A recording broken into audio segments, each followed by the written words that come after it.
অসমৰ পৰা ৯,৩১৫ জন ছাত্ৰ ছাত্ৰী অন্তৰ্ধান হল। হয়, আপুনি ঠিকেই শুনিছে। পিছে ইমানবোৰ ল'ৰা ছোৱালী কলৈনো গ'ল?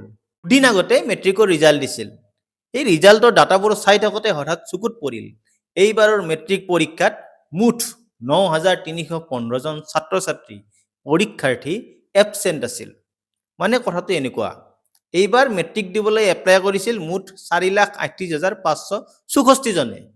পিছে পৰীক্ষাত বহিল 4,29,249 জনে। এতিয়া প্ৰশ্নটো হ'ল, এই 9,315 জন ছাত্ৰ ছাত্ৰী কলৈ গ'ল?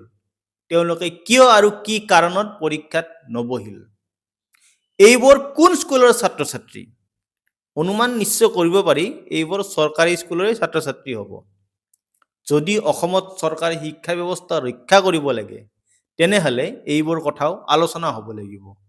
কি কাৰণত এই ল'ৰা ছোৱালীবোৰ পৰীক্ষাত নবহিল? আৰু এটা কথা, এইবাৰৰ মেট্ৰিক পৰীক্ষাত 65.62% ল'ৰা ছোৱালীয়ে পাছ কৰিলে, মানে 35% ল'ৰা ছোৱালী পৰীক্ষাটোত ফেইল কৰিলে। এই ল'ৰা ছোৱালীসকল কিয় ফেইল কৰিলে? এই ফেইল কৰা ল'ৰা ছোৱালীবোৰ কোন কোন স্কুলত পঢ়িছিল?